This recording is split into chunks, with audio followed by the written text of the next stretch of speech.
Hi. Today we're going to talk about business processes. Today we're going to go through purchasing and procurement while also touching base with marketing.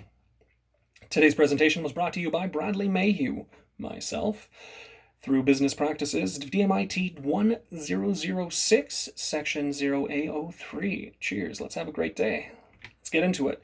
Purchase and procurement. They're important steps within a company.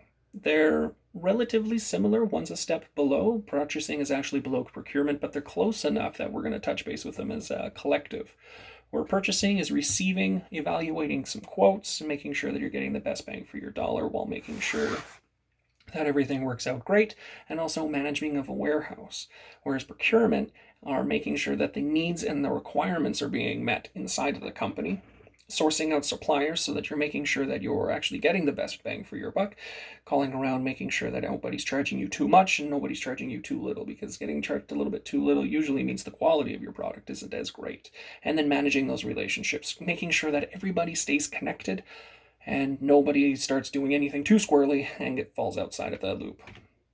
Some main roles through purchasing and procurements are getting those quotes, making sure that purchasing is done correctly. Accounting is a huge part of this. You don't want to be able to lose any bit of paperwork and then 7 months later get told that you need to find that one sheet of paper with the PO number on it to make sure that you have the correct signature on it in the right place and that you have the right copy.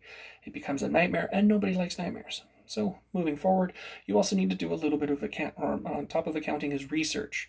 In research, you need to make sure that you are purchasing all of the products that are now in the current today and will be available in the next little bit of the future. The worst thing that you can probably do for a company is get super excited because you found this great deal on a printer or something along those lines, and then find out that they stopped making the ink 20 years ago. It happens. It's buckets of nightmares. Just do your best, do a little bit of research, and then try to avoid such things. Some data points that we can cover here are also customer service, preparing those requests, and the acquisitions. Those data points there are fairly similar to your main roles. Just breaking them down a little bit more is that customer service. You want to make sure that while in customer service, you're talking to everybody with the best amount of professionalism that you can, telling the occasional joke if it's that you're that's what helps you mesh with people nicely. Myself, I like telling a little bit of a quip from here and there, making sure those acquisitions are correct so that when you do sign over $50 million for some equipment, make sure that the equipment does show up and it is spot on. There are no damages to it and anything, and as long as you had that good customer relationship with your suppliers, if there is any problems, you'll be able to get them to come back and fix everything. Moving on to marketing. The action or business of promoting and selling products and services include market research and advertisement. That's a direct quote from a nice cat named Webster. I've never met the man, but I hear he's pretty smart. Some main rules of marketing are the physical and digital optimizations of said physical and digital devices. So like your flyers, your social media accounts, you need to make sure that those are up to date, following specific trends that are current and not trends from 30 years ago. Nobody really goes onto MySpace anymore, so we don't want to have anything set up like MySpace. Now everybody's on Facebook and all of the other super delightful social engines. Charismatic coaching is a super important one because you want to be able to talk to people. You want to be able to articulate what you're trying to say so that nobody gets left behind. They also want to be able to have it so that when you have your client and then you're there, the two of you will actually come together and you'll make a great marketing campaign, because the last thing you want is to be able to hold this thing up and then be like, yeah, we made this. And then every single person looks at it and go, why? Nobody wants that. It's a waste of money for them. It's a waste of space for marketing. And then everybody's just going to move past it. You don't want people to move past your stuff. You want them to be wowed by it and pay attention to it closely.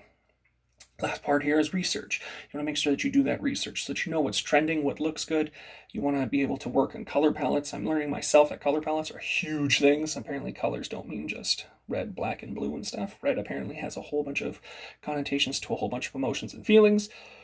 So do a whole bunch of other colors. So you want to make sure that you're marketing for the right people. Some data points there, the redesigns, the product reviews, and then making sure that your client's ideas are the best client idea that they can have. The problem with doing marketing is a lot of the times the customer will always be right. Even when the customer's wrong, it's their product, it's their money. You can do your best to teach them and show them all of the information that you've done through your research. But some people just want to do what's in their head, and then you have to do it. So you gotta dance with it a little bit, but you guys will do great. I got nothing but faith. Well, thank you very much, ladies and gentlemen, for all your time. I've been Bradley Mayhew talking about procurement processes and marketing. You have yourselves a great day.